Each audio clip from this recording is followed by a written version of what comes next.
नमस्कार, खबरें जारी न्यूज स्टेज पर मैं हूं आपके साथ मकसूद खान। आपके मुद्दे में बात मध्य प्रदेश की जो इस वक्त बाढ़ की भयंकर विभीषिका झेल रहा है।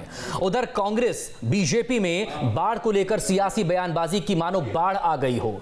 शिवराज सिंह चौहान मुख्यमंत्री फील्ड पर वन मैन आर्मी की तरह मोर्चा संभाल रहे हैं, लेकिन इन सब के बीच सवाल तो पूछना बनता ही है। मसलन बांध में जलस्तर बढ़ रहा था तो लोगों को अलर्ट क्यों नहीं किया गया? अधिकारी एक दूसरे के विभाग से क्या तालमेल नहीं बैठा पाए, कोऑर्डिनेशन नहीं बैठा पाए? मध्य प्रदेश के 32 जिले 26 साल से बाढ़ प्रभावित हैं, इसके बावजूद आखिर ठोस प्लानिंग क्यों नहीं हो रही? अलग अलग वक्त में अलग अलग सरकारें रही हैं इन सालों में। सिर्फ 10 साल पुराने पुलों के बाढ़ में आखिर बह जाने का जिम्मेदार कौन है?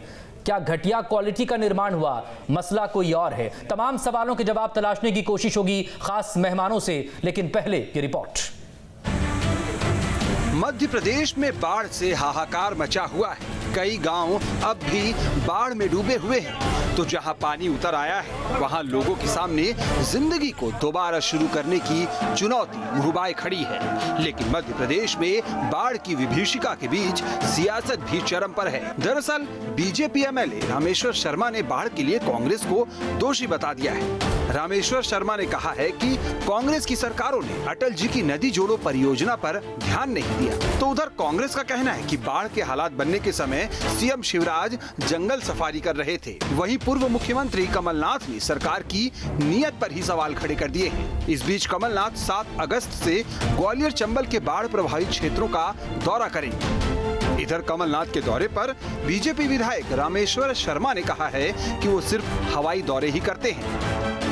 मतलब आपदा में भी सियासत का पारा चढ़ा हुआ है। बहरहाल सियासत से इतर अगर हालात की बात करें तो अधिकारी भी सवालों के घेरे में है। मध्य प्रदेश में जो मौजूदा हालात है उसे देखते हुए जिम्मेदारों को भी सवालों के कटघरे में आना ही पड़ेगा, क्योंकि सवाल कई हैं। मसलन बांध में जल स्तर बढ़ रहा था तो लोगों को अलर्ट क्यों नहीं किया गया? मौसम विभाग की चेतावनी पर क्या ध्यान नहीं दिया गया? बांधों में एक साथ कई गेट खोलने की नौबत ही क्यों आ गई? अधिकारी एक दूसरे के विभाग से तालमेल नहीं बैठा पाए। बाढ़ हर साल आती है तो फिर मानसून से पहले तैयारी क्यों नहीं की गई? एमपी के 32 जिले पिछले 26 साल से बाढ़ प्रभावित क्षेत्र रहे हैं, फिर भी कोई ठोस प्लानिंग क्यों नहीं बनाई गई? सिर्फ 10 साल पुराने पुलों के बाढ़ में बह जाने का जिम्मेदार कौन है? बहरहाल अधिकारियों से कहां चूक हुई, इस पर तो मंथन और जांच होनी ही चाहिए। लेकिन इस समय मध्य प्रदेश में सीएम शिवराज की भूमिका की तारीफ चारों तरफ हो रही है। सीएम शिवराज लगातार मैदान में डटे हुए हैं। सीएम न सिर्फ प्रभावितों के बीच जा रहे हैं, उनका दुख दर्द बांट रहे हैं, बल्कि पीड़ितों को हर संभव मदद का भरोसा भी दे रहे हैं। अच्छी बात यह है कि कुछ इलाकों में बड़ी तेजी से रेस्क्यू ऑपरेशन जारी है, तो सीएम ने भी मदद के लिए कई बड़े ऐलान कर दिए हैं। Team news state. और इसे हम मुद्दे पर बात करने के लिए इस वक्त हमारे साथ डिजास्टर मैनेजमेंट के जानकार एक्सपर्ट अतिबल सिंह यादव साहब जुड़ गए। बहुत स्वागत है आपका। पॉलिटिकल गेस्ट में हमारे साथ बीजेपी की तरफ से दुर्गेश केशवानी जी हैं, कांग्रेस की तरफ से आज हमारे साथ स्वदेश शर्मा जी हैं। आप दोनों का भी बहुत स्वागत है। दुर्गेश केशवानी जी, सबसे पहले बात आप ही से। रिपोर्ट आपने देखी, उम्मीद है तमाम सवाल जो इस वक्त मौजू हैं, और ये सवाल इसलिए भी उठाए जा रहे हैं कोऑर्डिनेशन को लेकर। आखिर त्रासदी का जिम्मेदार कौन है? कैसे तय होगा? कौन तय करेगा? कार्रवाई क्या होगी? कब होगी?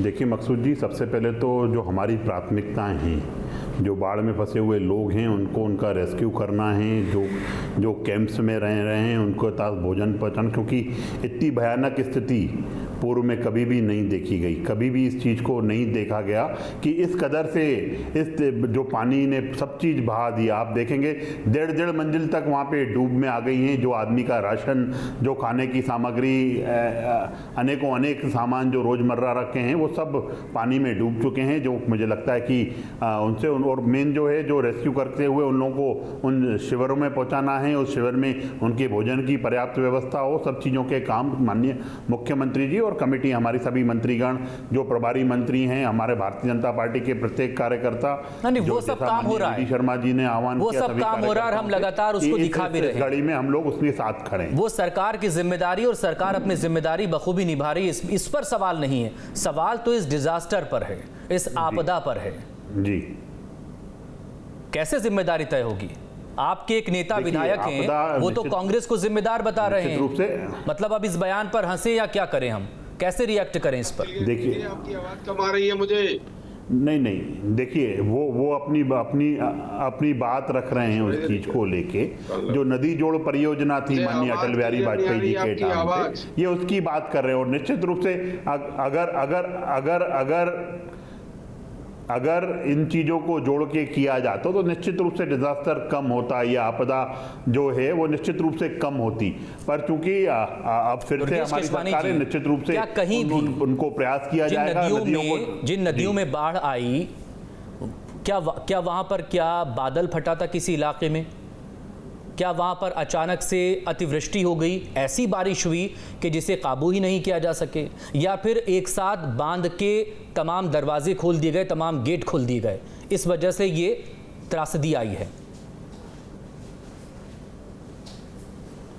देखिए, बांध के दरवाजे खोल दिए गए। जब बांध के दरवाजे खोले जाते हैं, सायरन बजाए जाते हैं, सब चीज़ें की जाती हैं, पर प्राथमिकता आप जिस और आप मकसूद जी लेके जाना चाह रहे हैं बात को, निश्चित रूप से यह सब चीज़ें बात की कार्रवाई हैं और निश्चित रूप से इन सब पे कार्रवाई होगी। कहीं जो आप बोल रहे हैं कि कहीं कोऑर्डिनेशन की कहीं कोई कमी रही तो वक्त रहते जो अधिकारी अभी प्राथमिकता एक बांध पर, मकसूद जी, एक बेसिन पर क्या कोई एक ही शख्स होता है? नहीं, मेरी आपकी बात से मैं बिल्कुल आपकी बात पे बिल्कुल तारुफ रखता हूं मैं। पर अभी प्राथमिकता यह है कि जहां पे जल स्तर ज्यादा है, जहां लोग फंसे हुए हैं, वहां एनडीआरएफ, एसडीआरएफ, सेना, सभी लोग उस मोर्चे पे डटे हुए हैं। हमारे माननीय मंत्रीगण, सभी प्रभारी मंत्री, जिले के मंत्री, सभी वहां पे उन क्षेत्रों में डटे हुए हैं। सभी बाढ़ के एक और सवाल का जवाब दे दीजिए, फिर सुदेश शर्मा जी से बात करेंगे। एक सवाल का जवाब और दे दीजिए। आज जब मौसम विभाग आपको अलर्ट कर रहा था कि भाई ज्यादा बारिश हो सकती है, जाहिर है बारिश होगी तो पानी कहां बहकर निकलेगा, नदी नालों में ही तो जाएगा, वो उफान पर आएंगे, बांध भराएंगे, बांध के गेट खोलेंगे, क्या वक्त रहते जल स्तर की, बांध की मॉनिटरिंग नहीं हो रही थी? जब अलर्ट किया गया तो फिर तैयारी क्या थी? हो रही थी, पर पानी जिस तेजी से आया मकसूद जी, निश्चित रूप से उसमें संभलने का जो आप जिस बात को उस तरफ लेके जाना चाह रहे हैं, जिस बात को करना चाह रहे हैं, उसमें समय आप अगर बांध के दरवाजे खोले जाएंगे तो निश्चित रूप से अलार्म बजते हैं सभी जगह पे। अलार्म होने के बाद ही आगे के गाँव को वो चेताया जाता है, पर उसके बाद भी पानी का जो वेग था वो बहुत तेज था, पानी बहुत तेजी से आया था। और उस चीज में ये सब चीजें ऐसी भयानक तेजी से पानी आया कि कोई संभल ही नहीं सका, नहीं देखी गई। बांध तो मिनटों में ही भर गया, एक चीज तबाह हो गई। आप वो धीरे धीरे कहां भरा, एक चीज तबाह हो गई है। ठीक, सुदेश शर्मा जी को लाइए सामने। सुदेश शर्मा जी, हुआ क्या है? जिम्मेदारी कैसे तय होगी? इस त्रासदी का जिम्मेदार कौन है? जान का नुकसान अपनी जगह, माल का नुकसान अपनी जगह, लेकिन जिम्मेदारी तो तय होनी चाहिए। हम सच्चाई ढूंढ रहे थे जिन किरदारों में, उनके नाम मिले हमको झूठ के पहरेदारों में। आज ये रेस्क्यू की बात कर रहे हैं, डिसास्टर की बात कर रहे हैं, आज डिसास्टर की बात। आप चुपचाप सुनिए। दुर्गेश जी सुनिए, दुर्गेश जी प्लीज। सुदेश जी एक सेकंड, दुर्गेश जी देखिए, आप बोल रहे थे, सुदेश शर्मा बीच में नहीं बोले। अब आप उनको सुनिए प्लीज, अब आप उनको सुनिए। सुदेश शर्मा जी बोले बीच में। देखिए, बमोरी विधानसभा से पंचायत एवं ग्रामीण विकास मंत्री आते हैं सिसोदिया जी। उनके विधानसभा में गांव है 16 जो चारों तरफ नदी से, पार्वती नदी से घिरा हुआ है। 300 लोग उसमें फंसे हुए हैं। श्योपुर के हालात ऐसे हैं कि माननीय मुख्यमंत्री के दौरा कार्यक्रम का मुआयना करने कलेक्टर, एसपी और भारतीय जनता पार्टी के विधायक पहुंचे तो जनता ने उनको खदेड़ भगा दिया, कचरा डाला बुलते थे, क्योंकि जनता 3 दिन से पानी के लिए मोहताज है। खाने की कोई व्यवस्था नहीं है, उनको खान पान की व्यवस्था नहीं है। सरकार को सबकी जरूरत है, अन्नोत्सव मना रही है, अन्नोत्सव मना काम कर रही है और श्योपुर के लोग भूख और प्यास से तड़प रहे हैं। इनके कलेक्टर को इनके भारतीय जनता पार्टी के विधायक को खदेड़ रहे हैं। अब कहते हैं ये बात करते हैं कांग्रेस की। महारतनगढ़ का पुल इनके कार्यकाल में 2010 में बना, जिसकी लागत आई 590 करोड़। सुंदरगढ़ पिछोर का पुल सिंध नदी पर 2013 में बना, इनकी सरकार में बना 1000 करोड़ जिसकी लागत आई। और गोरई अड़ोखर का 2017 में बना, जिसकी लागत 1371 करोड़ आई और जे ढह गए पानी में। लेकिन 1980-82 में बना हुआ पुल आज भी ग्वालियर डबरा को जोड़ने वाला खड़ा है। ये नेहरू जी की बात करते हैं। पंडित जवाहरलाल नेहरू ने 1955-56 में उद्घाटन किया था बेटा पुल के जरहा घाट का पुल, जो आज भी चट्टान की तरह खड़ा हुआ है। लेकिन इनकी क्वालिटी कंट्रोल, पुल पर आ रहा हूँ, इनकी क्वालिटी पुल पर आ रहा हूँ। ये सवाल भी बिल्कुल जायज है कि आखिर एक साथ इतने सारे पुल कैसे बह गए। भ्रष्टाचार की भेंट चढ़ गए हैं। अपने नुमाइंदों को फायदा पहुंचाने के लिए इनका जिम्मेदार कौन है? होगी जांच होगी, इसकी पीडब्ल्यूडी जांच करेगा।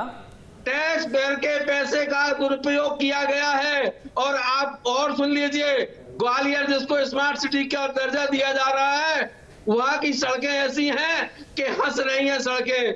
बिजली का मीटर चालू है पर बिजली नहीं आ रही है। लोग पानी के लिए मोहताज हैं। देखिए अब वो त्रासदी आ गई, बिजली के पोल वहां पर टूटे हुए, खंबे सब उखड़ चुके, त्रासदी आ गई है तो बहुत नुकसान हुआ है। वो धीरे धीरे फिर से बैक टू नॉर्मल होगा, धीरे धीरे होगा। वो एकदम से नहीं हो पाएगा। वो बिजली आने से लेकर बाकी सब चीजें धीरे धीरे अब वो व्यवस्था उसकी बनेगी। सुदेश शर्मा जी, आप प्लीज हमारे साथ बने रहिएगा। यादव साहब से बात करेंगे, हमारे साथ वो जुड़ गए। यादव साहब, ये बताइए, आप तो खुद इसी इलाकों के बहुत अच्छे तरह से जानते हैं, ग्वालियर चंबल में हुआ क्या है, इस त्रासदी का जिम्मेदार कौन है?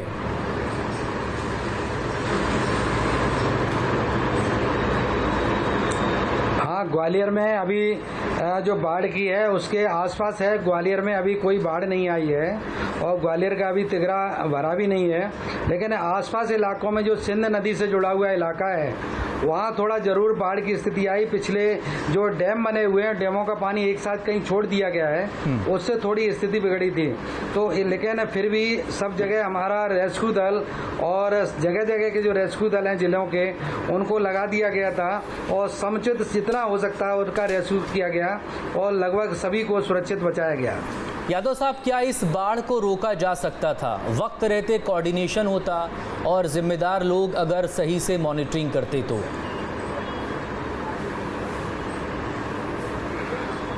आपदा प्रबंधन में सभी चीज़ें पहले से ही और मौसम के हिसाब से रहती हैं। तो अगर ये कोऑर्डिनेशन अगर तालाबों का और जितने भी जगह जगह जो डैम है जिनका पानी स्तर जैसे बढ़ रहा था, तो इनको अगर एक दूसरे से कोऑर्डिनेशन बना के एक के बाद एक छोड़ा जाता तो हो सकता था जल स्तर उतना नहीं बढ़ता।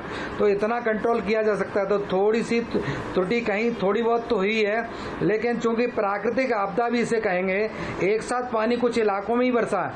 अब जैसे ग्वालियर में पानी नहीं, लेकिन आसपास के इलाकों में पानी है, तो इसलिए उस प्राकृतिक आपदा को भी इसमें जोड़ा जा सकता है। लेकिन अगर थोड़ा कोऑर्डिनेशन करते हैं और मौसम विभाग के हिसाब से भी चलते हैं तो कुछ बचत की जा सकती थी।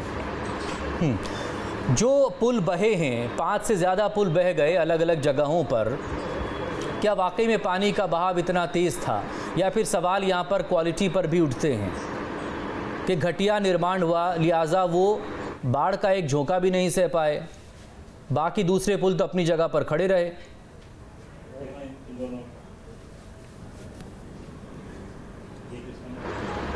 आजकल क्या ब्रिज कॉर्पोरेशन के द्वारा जो बियरिंग वाले जो पुल बनाए जाते हैं, तो एक ग्रेविटी के आधार पर बनाए जाते हैं। अगर इनकी हाइट प्रॉपर है, बाढ़ नियंत्रण से अगर इनको 30% एबव बना के बनाया जाता है तो इनका सुरक्षा रहती है।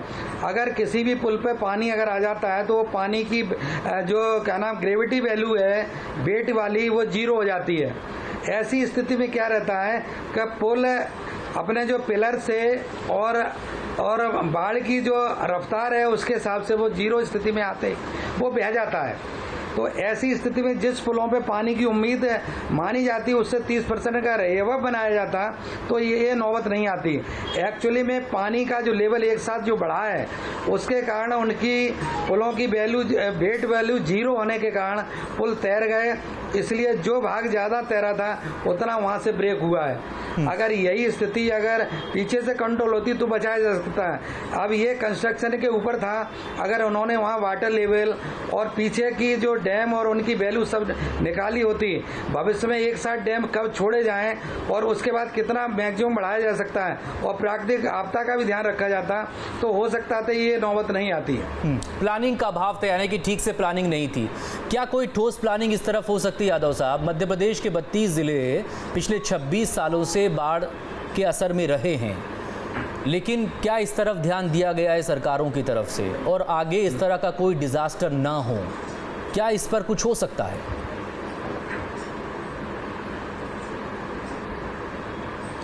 अब मैं चूँकि 5 ब्रांच से इंजीनियर हूँ, फायर डिजास्टर मैनेजमेंट से भी हूँ, इलेक्ट्रिकल मैकेनिकल इलेक्ट्रॉनिक्स से भी इंजीनियर हूँ, मैं LLB LLM भी हूँ, साथ में मैं क्या नाम डॉक्टर भी हूँ। अगर मैं अपने व्यक्तिगत अपना मत दे रहा हूँ, अगर ये कोऑर्डिनेशन अगर प्रॉपर होता तो अगर प्राकृतिक आपदा भी अगर आती तो एक बार कंट्रोल हो सकता था। चूँकि उथल पुथल की स्थिति थी उस पर ध्यान नहीं दिया गया, अगर थोड़ा भी ध्यान देते तो इस पर थोड़ा बहुत कंट्रोल किया जा सकता था। प्राकृतिक के आगे तो कोई सामने नहीं आ सकता, क्योंकि बिल्कुल सही है, प्रकृति से तो कोई टक्कर नहीं ले सकता, लेकिन यादव साहब किया जा सकता बादल तो नहीं फटा ना, तैयारी की जा सकती थी। उत्तराखंड या हिमाचल में हम खबरें सुनते हैं बादल फट गया, अचानक से लैंडस्लाइड हुई, कोई बड़ा नुकसान हो गया, तो वो तो सिचुएशन थी नहीं। Is it a man mistake disaster? आदमियों की गलती से त्रासदी हुई है।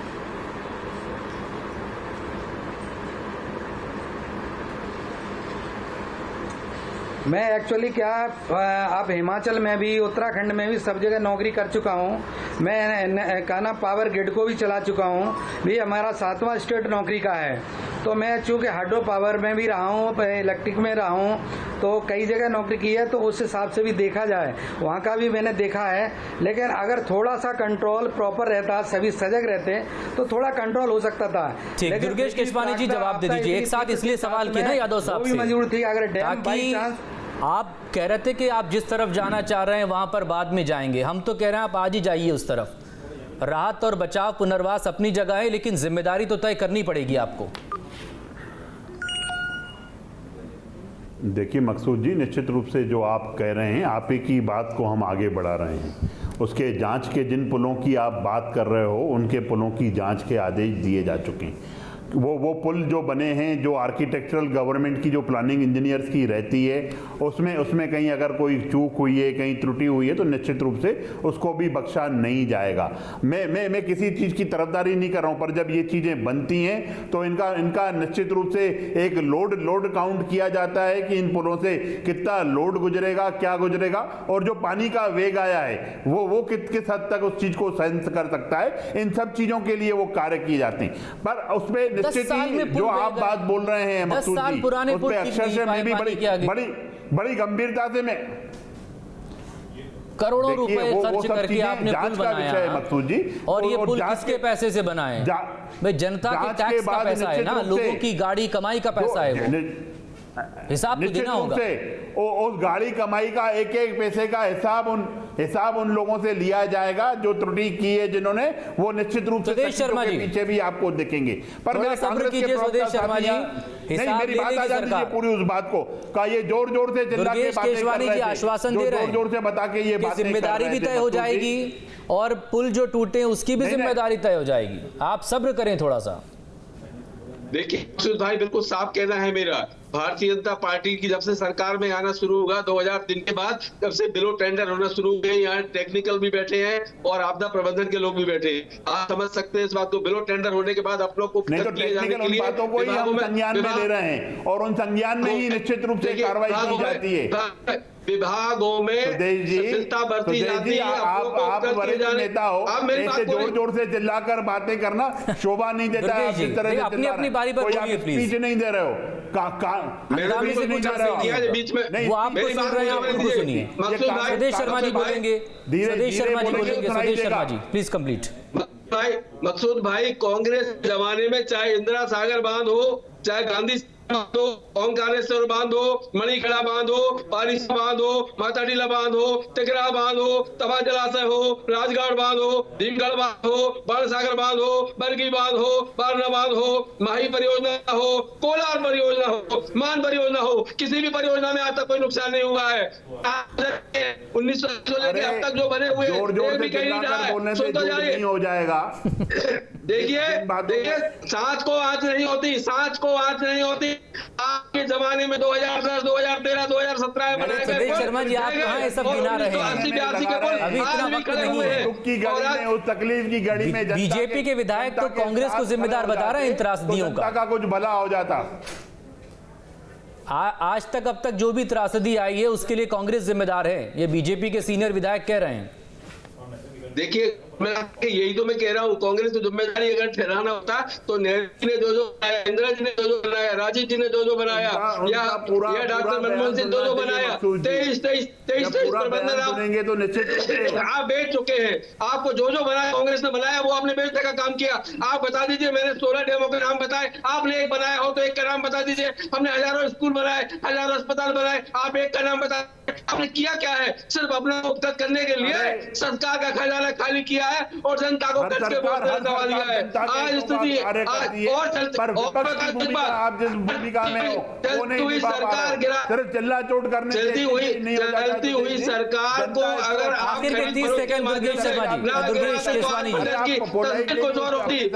को आपके सांसदों को खदेड़ा जा रहा है, कलेक्टर को खदेड़ा जा रहा है। आप सिर्फ विषय से बचे। हमारी पार्टी के कांग्रेस विधायक लगातार, हमारी पार्टी के कांग्रेस विधायक डॉक्टर गोविंद सिंह जी हो, चाहे सुरेश राजे हो, डॉक्टर घनश्याम सिंह जी हो, चाहे राकेश बाबई हो, कहा जब बाढ़ का पानी उतर रहा है तब आपके पूर्व सीएम प्रदेश अध्यक्ष अब दौरे पर निकलेंगे हवाई सर्वेक्षण के लिए। पहुंचाने का काम कर रहे हैं, दवाइयां पहुंचाने का काम कर रहे हैं, और आप सिर्फ स्टंटबाजी में उलझे हुए हैं कर रहे हैं। आप लोग सिर्फ राजनीति।